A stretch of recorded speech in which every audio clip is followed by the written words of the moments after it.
There's a beautiful verse in James chapter 2. ಯಾಕೋಬ 2ನೇ ಅಧ್ಯಾಯದಲ್ಲಿ ಒಂದು ವಚನ ಇದೆ. It's a beautiful verse. ಬಹಳ ಅಂದವಾದ ವಾಕ್ಯ. Verse 13.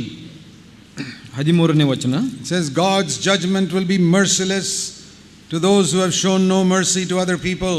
ಕರುಣೆ ತೋರಿಸದೇ ಇರುವವನಿಗೆ ನ್ಯಾಯ ತೀರ್ಮಾನದಲ್ಲಿ ಕರುಣೆಯು ತೋರಿಸಲ್ಪಡುವುದಿಲ್ಲ. That means if you are not merciful to other people, God will show no mercy to you. ನೀವು ಬೇರೆಯವರಿಗೆ ಕರುಣೆ ತೋರಿಸಿಲ್ಲ ಅಂದ್ರೆ ದೇವರು ನಿಮಗೆ ಕರುಣೆ ತೋರಿಸೋದಿಲ್ಲ. And it says mercy must triumph over judgment. ಕರುಣೆಯು ನ್ಯಾಯ ತೀರ್ಮಾನವನ್ನು ಗೆದ್ದು ಹಿಗ್ಗುತ್ತದೆ. What is the meaning of that? ಅದರ ಅರ್ಥ ಏನು? When God decides this child of mine has done something wrong.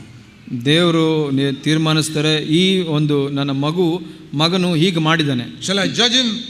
ಆತನ ನ್ಯಾಯ ತೀರ್ಮಾನ ಮಾಡಲ್ಲ, be merciful to him. ಕರುಣೆ ತೋರಿಸಲ್ಲ. God says I'll be merciful to him. ದೇವರು ಹೇಳ್ತಾರೆ, ನಾನು ಕರುಣೆನೇ ತೋರಿಸ್ತೀನಿ, I'll forgive him. ಆತನನ್ನು ಕ್ಷಮಿಸ್ತೀನಿ. Now one day you are dealing with another person. ನೀವು ಒಂದು ದಿವಸ ಇನ್ನೊಬ್ಬ ವ್ಯಕ್ತಿಯ ಬಗ್ಗೆ ನೀವು who has done something wrong to you.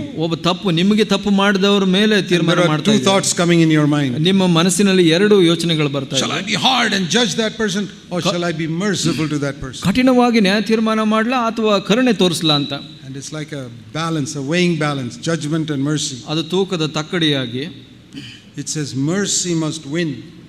ಅದು ಹೇಳುತ್ತೆ ವಚನ, ಕರುಣೆ ಗೆಲ್ಲಬೇಕು, ನ್ಯಾಯ ತೀರ್ಮಾನವಲ್ಲ. Mercy must win in that battle in your mind. ಆ ಒಂದು ಹೋರಾಟದಲ್ಲಿ ಕರುಣೆನೇ ಗೆಲ್ಲಬೇಕು. Mercy must get the victory, it says here. ನಿಮ್ಮ ಮನಸ್ಸಿನಲ್ಲಿ ಕರುಣೆನೇ ಗೆಲ್ಲಬೇಕು. I will be merciful to that person just as God has been merciful to me. ಈ ವ್ಯಕ್ತಿ ನನಗೆ ನೋವು ಮಾಡಿದಂಥ ವ್ಯಕ್ತಿಗೆ ನಾನು ಕರುಣೆ ತೋರಿಸ್ತೀನಿ, ದೇವರು ಹೇಗೆ ನನಗೆ ಕರುಣೆ ತೋರಿಸಿದಾರೋ ಹಾಗೆ. So it's a wonderful thing to know Jesus' forgiveness. ಇದು ಯೇಸು ಕ್ರಿಸ್ತನ ಒಂದು ಕ್ಷಮೆಯನ್ನು ಅನುಭವಿಸೋದು ಬಹಳ ಅದ್ಭುತವಾಗಿದೆ. That is why in the Lord's prayer, ಅದರಿಂದ ಕರ್ತನ ಪ್ರಾರ್ಥನೆಯಲ್ಲಿ the Lord taught us to pray.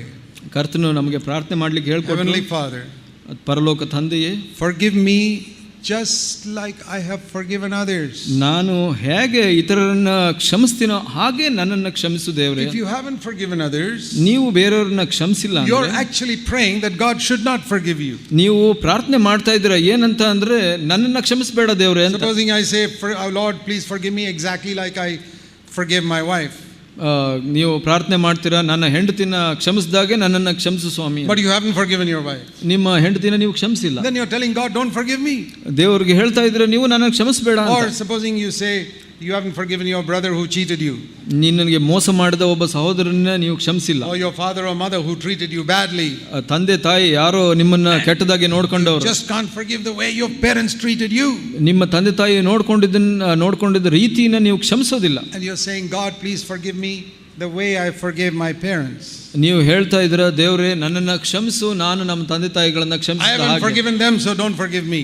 ಅವರನ್ನ ಕ್ಷಮಿಸಿಲ್ಲ ನಾನು, ನೀನು ನನ್ನನ್ನು ಕ್ಷಮಿಸಬೇಡ. Do you know what you're praying actually?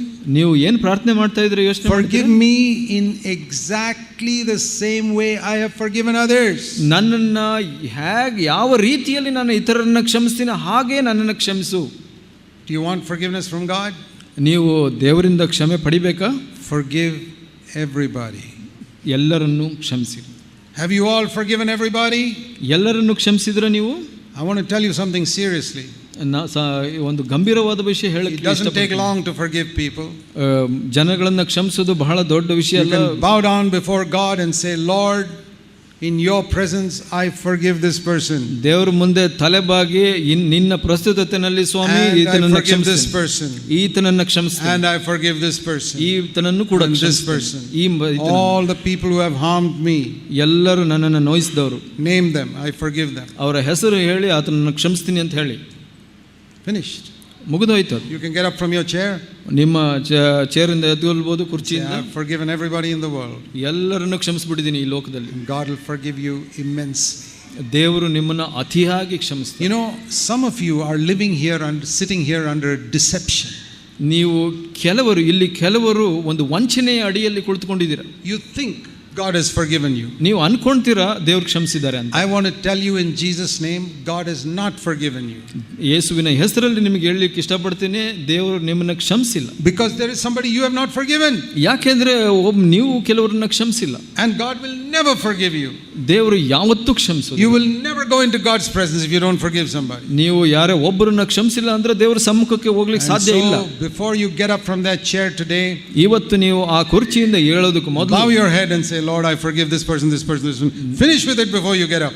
ನಿಮ್ಮ ತಲೆಯನ್ನು ದೇವರ ಮುಂದೆ ತಗ್ಗಿಸಿ ಈ ವ್ಯಕ್ತಿನ ಕ್ಷಮಿಸ್ತೀನಿ ಅಂತ ಹೇಳಿ. After that, if the devil reminds you that person, that person, that person, ಅದರ ನಂತರ ಸೈತಾನ ನಿಮಗೆ ಆ ವ್ಯಕ್ತಿ ಅಂತ ನೆನೆಸಿದ್ರೆ, get away Satan, I have forgiven them. ನೀವು ಸೈತಾನಿಗೆ ಹೇಳಿ ನಾನು ಎಲ್ಲರನ್ನ ಕ್ಷಮಿಸ್ಬಿಟ್ಟಿದ್ದೀನಿ ಅಂತ. The devil will remind you. ಸೈತಾನ ನೆನಪಿಸ್ತಾ ಇರ್ತಾನೆ. But you can tell the devil, I have forgiven them. You can't trouble me anymore. ಸೈತಾನ್ಗೆ ಹೇಳ್ಬೋದು ನೀವು ನಾನು ಕ್ಷಮಿಸಿದ್ದೀನಿ ದೇವರು ನೆನೆಸೋದು. So don't live under a deception that God has forgiven you when you have not forgiven somebody. ಈ ವಂಚನೆಯಾಡಿ ಜೀವಿಸಬೇಡಿ ನೀವು, ನಾನು ದೇವರಿಗೆ ಕೇಳಿದ್ದೀನಿ ಅದಕ್ಕೆ ಕ್ಷಮಿಸಿಬಿಟ್ಟಿದ್ದಾರೆ. I've heard some Christians say like this. ಕೆಲವು ಕ್ರೈಸ್ತರು ಹೀಗೆ ಹೇಳೋದನ್ನು ನಾನು ಕೇಳಿದ್ದೀನಿ. I can never forgive that person for what he did. ಈ ಮನುಷ್ಯ ಅವನು ಮಾಡಿದ್ದಕ್ಕೆ ನಾನು ಕ್ಷಮಿಸಲಿಕ್ಕೆ ಸಾಧ್ಯ ಇಲ್ಲ ಅಂತ ಹೇಳೋದನ್ನ. Then I tell that person, ಆತನಿಗೆ ನಾನು ಹೇಳ್ತೀನಿ, as a servant of God, I want to tell you, ನಾನು ದೇವರ ಸೇವಕನಾಗಿ ಹೇಳಲಿಕ್ಕೆ God will never forgive you for what you did. ನೀನು ಏನು ಮಾಡಿದೀಯಾ ಅದಕ್ಕೆ ದೇವರು ಕ್ಷಮಿಸೋದೇ ಇಲ್ಲ. Let's pray. ಪ್ರಾರ್ಥಿಸೋಣ. Dear brothers, let's bow our sisters, let's bow our head. ಪ್ರೀತಿಯ ಸಹೋದರ ಸಹೋದರಿಯರೇ, ದೇವರ ಮುಂದೆ ನಾವು ತಲೆ ಬಾಗೋಣ and say, Lord, ಕರ್ತನೇ ಅಂತ ಹೇಳೋಣ. Father in heaven, ಪರಲೋಕದಲ್ಲಿರುವ ನಮ್ಮ ತಂದೆ, there are a few people I have not forgiven. ಕೆಲವು ಜನಗಳಿದ್ದಾರೆ, ಅವರನ್ನು ನಾನು ಕ್ಷಮಿಸಿಲ್ಲ ಸ್ವಾಮಿ. But right now, ಈ ಕ್ಷಣದಲ್ಲಿ in Jesus' name, ಯೇಸುವಿನ ಹೆಸರಲ್ಲಿ I forgive them. ಅವರನ್ನು ಕ್ಷಮಿಸ್ತೇನೆ ಸ್ವಾಮಿ. For all that they have done against me, ನನ್ನ ವಿರುದ್ಧವಾಗಿ ಅವರು ಮಾಡಿದಂಥದ್ದೆಲ್ಲವನ್ನು I forgive my wife. ನನ್ನ ಹೆಂಡತಿಯನ್ನು ಕ್ಷಮಿಸ್ತೇನೆ. I forgive my husband. ನನ್ನ ಗಂಡನನ್ನು ಕ್ಷಮಿಸ್ತೇನೆ. I forgive my parents. ನನ್ನ ತಂದೆ ತಾಯಿಯನ್ನು ಕ್ಷಮಿಸ್ತೇನೆ. I forgive my relatives. ನನ್ನ ಸಂಬಂಧಿಕರನ್ನು For ಕ್ಷಮಿಸ್ತೇನೆ. all the ways they have hurt me, cheated me. ಎಲ್ಲ ಥರದಲ್ಲಿ ನನ್ನನ್ನು ಮೋಸಗೊಳಿಸಿದ್ರಿಂದ, ನನ್ನನ್ನು ನೋಯಿಸಿದ್ರಿಂದ. I forgive my boss, my landlord, and everybody who has harmed me. ನನ್ನ ಮನೆ ಕೆಲಸದಲ್ಲಿ ಯಜಮಾನನಾಗಿರೋ, ನಮ್ಮ ಮನೆ ಯಜಮಾನನಾಗಿರ್ಬೋದು, ಯಾರೇ ಆಗಿದ್ರೆ I ಕ್ಷಮಿಸ್ತೇನೆ. forgive the people in the church who have spoken evil stories about me.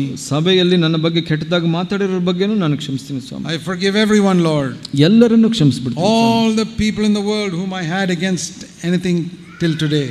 ಲೋಕದಲ್ಲಿ ಇರುವಂತವರೆಲ್ಲ ಯಾರ ವಿರುದ್ಧವಾಗಿ ನನ್ನ ಮನಸ್ಸಿನಲ್ಲಿ ಕಹಿ ಇತ್ತೋ ಅವರನ್ನೆಲ್ಲ ಕ್ಷಮಿಸ್ಬಿಡ್ತೀನಿ. ನಮ್ಮ ನೆರೆಯವರು, Everyone, I forgive them. ಎಲ್ಲರನ್ನು ಕ್ಷಮಿಸ್ತೀನಿ ಸ್ವಾಮಿ. Because you have forgiven me so much.